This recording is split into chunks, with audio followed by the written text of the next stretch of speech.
Welcome to St. Paul's Church in Llandudno. This is the 7-minute service.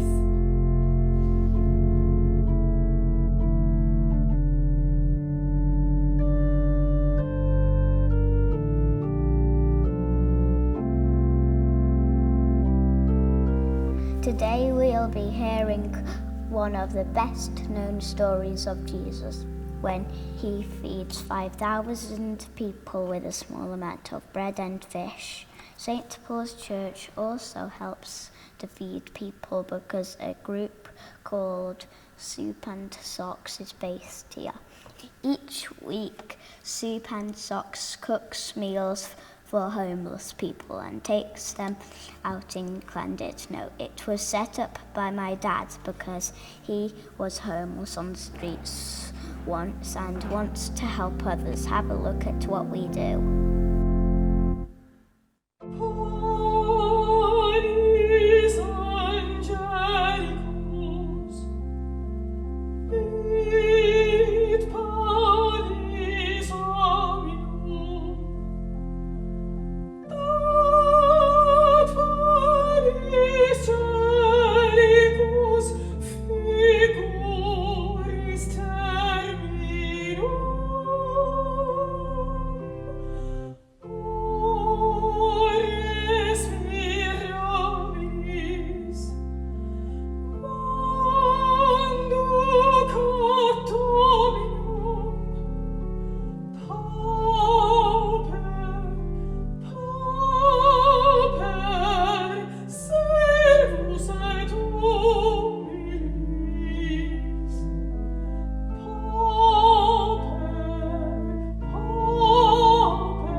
Our reading is from the Gospel of St. Matthew chapter 14. When Jesus got the news that John the Baptist was dead, he slipped away by boat to an out-of-the-way place by himself. But someone saw him, and the word got round. Soon a lot of people from the nearby villages walked around the lake to where he was. Towards the evening, the disciples approached him. "We're out in the country and it's getting late. Dismiss the people so they can go to the villages and get some supper." But Jesus said, "There is no need to dismiss them. You give them supper." "All we have are 5 loaves and bread and 2 fish," they said. Jesus said, "Bring them here." Then he had the people sit on the grass. He took the 5 loaves and 2 fish, lifted his face to heaven in prayer, blessed and broke the bread and gave it to the disciples. The disciples then gave the food to the congregation. They all ate their fill. They gathered 12 baskets of leftover. About 5,000 were fed. We have asked Rev Ben Lines to give us thoughts of Jesus feeding 5,000 people. Two things struck me about our gospel reading today. The first one was location. We're told at the beginning of our reading that Jesus went to an out-of-the-way place. Jesus is desiring solitude. He wants to go to a quiet place to process all that's going on around him, all that's happening in his ministry, all that's happening to those whom he loves most in the world. He's unsuccessful in finding solitude because of the crowds that gather around him.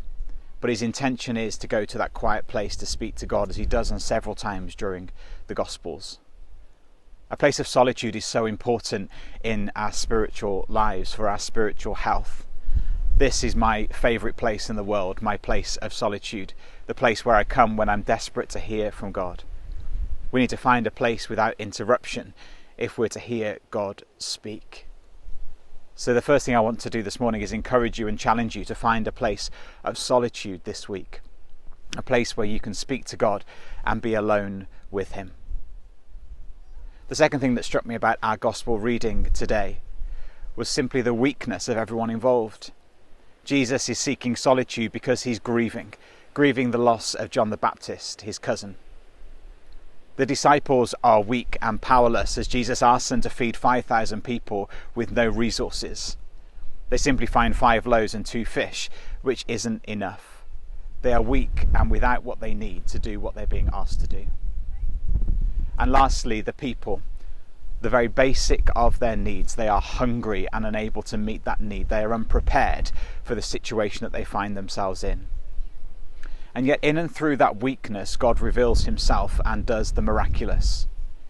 The very basic weakness of the people who are hungry, God uses that to show them his goodness and his love. The disciples bring their weakness to the foot of Jesus and ask him what can be done. And Jesus takes their weakness and he turns it into this glorious feast. See, many of us feel weak and incapable at times. We feel inadequate. And yet the call from this gospel story, the call from the scriptures, is to bring our weakness and inadequacy to God, and he will use it in his glorious purposes. At the end of our gospel reading, we read that there were 12 basketfuls of leftovers. I just wonder, 12 basketfuls, 12 disciples. Each basketful, a basket of hope and a reminder that God was the God of the impossible and that they should trust in him as we should also. Bring your weakness and your desperation to God and we'll be amazed at what he can do through it and in it. Amen.